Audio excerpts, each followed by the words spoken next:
more than 72 hours removed of when these floods hit, about a sense of hope as these search and rescue operations continue?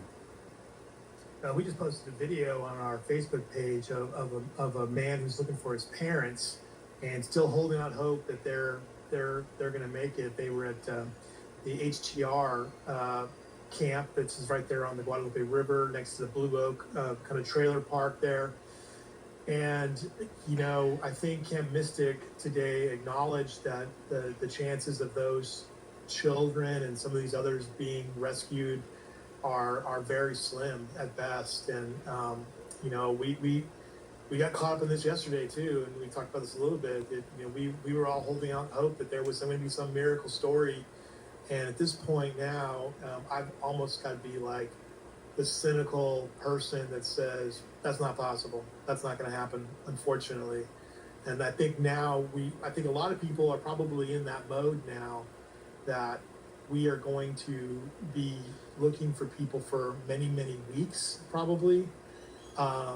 They'll be missing because, Boris, you've seen it. You've seen the debris fields here. I mean, there's probably people possibly buried in some of those debris fields, and it's going to take a long time to get those folks out. Yeah, it's just heart-wrenching to think about. It's also hard on those folks who live in this community and are trying to reassemble their lives. What are you hearing about challenges that residents are facing as they try to get aid? I'm really hearing that people are getting aid. They're getting taken care of. The Hunt Independent School District has been very active in making sure that people have supplies they need. They sent out posts yesterday, don't go into Kerrville, and we've got it here for you. Ingram ISD, same way here. They're making things available for folks. The HEB grocery store chain has set up kitchens. There's food everywhere for people.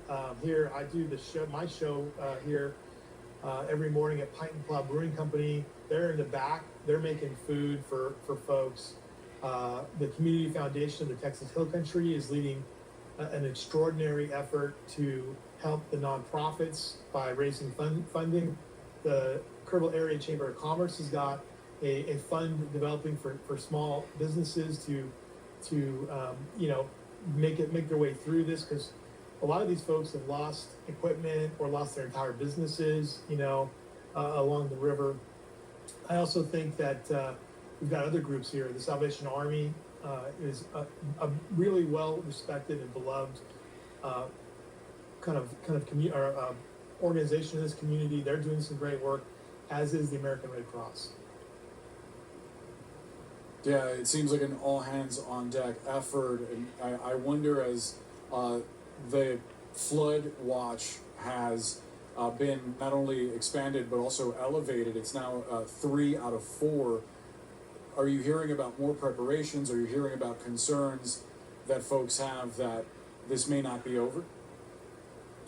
I think everybody's in that mindset right now, and I think everyone's looking at the weather forecasts and keeping an eye on what is happening here.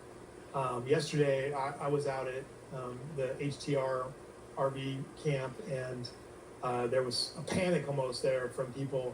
The Ingram Police Department came running down. You have to get out of the deal and get up here because there's 4 feet of water coming.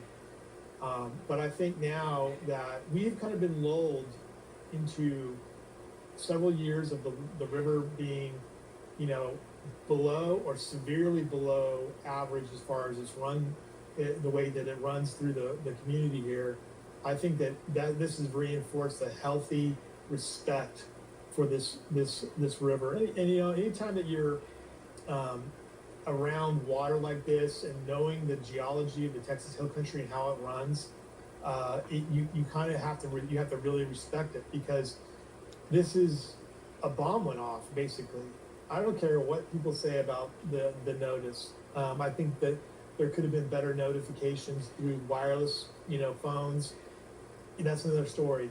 But you had something that extraordinarily happened, and the data sort of proves it. It just popped up and boom, it dumped and it dumped and it dumped. And especially in those areas on the north and south fork of the river, creating just a confluence. It was unbelievable. So. Yeah. Louis Amestoy, we appreciate you bringing us that context. Thanks so much for sharing your afternoon with us. All right, take care. The search for the missing continues here in Texas. Fire Chief Michael Phillips is among them. We understand that Chief Phillips went missing while he was responding to a water rescue call at 4:30 Saturday morning. Sheriff's deputies say that they watched his vehicle get swept off the road. Authorities and volunteers are also searching for Blakely McRory from Camp Mystic. Her brother tells CNN that they are praying for her safe return. The family has been going through a lot. They actually just lost their father back in March. Stay with CNN. Our breaking news coverage continues in just a moment.